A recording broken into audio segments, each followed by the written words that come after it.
दोस्तों आज हम आपको सैर करवाते हैं काफिर कोट की और मेरा साथ दे रहे हैं सरदार आसिफ बलोच। तो जुड़े रहिए हमारे साथ। डेरा इसमाइल खान पहुंचकर खूबसूरती का आगाज हुआ और ज़हन इस नतीजे पर पहुंचा कि अगर पिशावर फूलों का शहर है तो डेरा फूलों का सेरा है। बिलोट जाते हुए रास्ते में हरियाली, पानी जैसी नेमत और रोड के दोनों अतराफ लगे हुए दरख्त कुदरत का बेहतरीन नमूना और जमीन की खूबसूरती में इजाफा करते नजर आए। जो मंजिल की तरफ कदम बढ़ते गए एक दिली और ज़हनी सुकून मिलता गया। साथ ही साथ टांग की बदहाली और किस्मत पर भी दिल रंजीदा था और यूं लग रहा था कि कुदरत हमें ताने कस रही है कि टांग में ऐसे मनाजिर क्यों नहीं है। ढकी मोड़ पर पहुंचे तो एक अजीब सी कैफियत तारी हो गई। गर्मी की शिद्दत को मात देने के लिए लोगों का काफी रश था जो चश्मे के साफ शफाफ पानी से लुत्फ अंदोज हो रहे थे और बास तो पिकनिक की घर से भी जमा थे।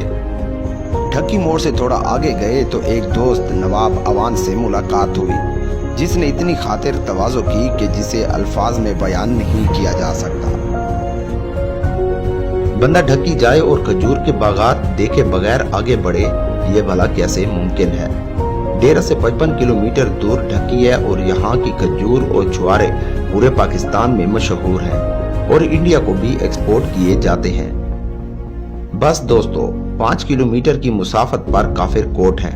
ये काफिर कोट डेरा से 60 किलोमीटर और टांग से 125 किलोमीटर फासले पर शुमाल मशरक में Al Abbas public school and college के बिल्कुल साथ पहाड़ों में एक पुरखतर पहाड़ी पर एक इबरत अंगेज मकाम है।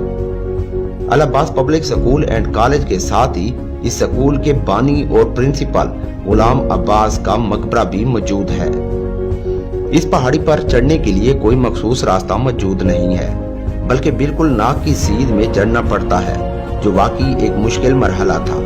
हजारों फीट की बुलंदी पर चढ़ने के लिए पत्थरों पर हाथ रख कर चढ़ना पड़ता है।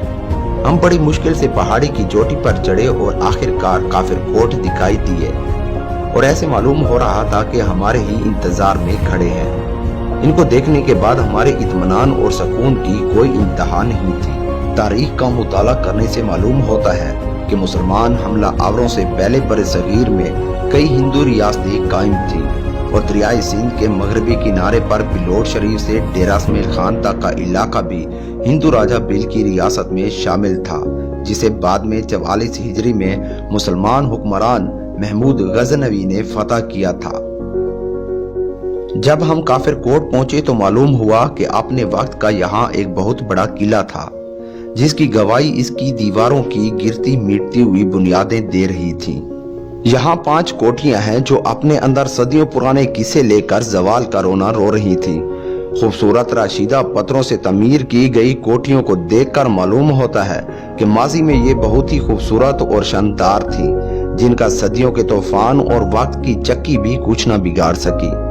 इन कोठियों पर बने नक्शो निगार इंसानी तारीख और कमालात का चीख कर ऐलान कर रहे थे मगर हमारे ना समझ कौम जब सैरो तफरीह के लिए आती है तो इन काफिर कोट को पत्थरों से मसमार करने की भरपूर कोशिश करती है और इनको पत्थर मार कर ये गुमान किया जाता है जैसे हज का सवाब मिल रहा है। कुछ कोठियां 2 मंजिला भी थी जिन पर चढ़ने के लिए 10 फीट ऊंची सीढ़ियां बनाई गई थी। इन कोठियों की दीवारें चौड़ी और छतें गुंबदनुमा थी और ये कोठियां अंदर से बमुश्किल 4 से 5 फुट चौड़ी थी। चूंकि ये काफिर कोट पथरीली पहाड़ी की चोटी पर है इसलिए उतरने और चढ़ने के लिए बकायदा पत्थरों से सीढ़ियां बनाई गई थी। मकामी लोगों से मालूम हुआ कि ये काफिर कोट हिंदुओं का हेडक्वार्टर था और ये कोठियां मंदिर थी। हिंदू इसे राजा बिल का मंदिर जबकि मुसलमान इसे काफिर कोट कहकर पुकारते थे। अब इन काफिर कोट में चमगादड़ों का बसेरा और दम घुटने वाली बदबू इंसानों को अपने करीब नहीं छोड़ते।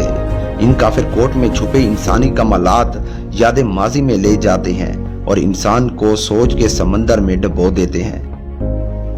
जब ये जगह आबाद थी तो एक जश्न का समा होता था लेकिन अब जब इसके आसपास का इलाका आबाद हो गया है तो ये अब लोगों के लिए एक इबरत का निशान बनी हुई है।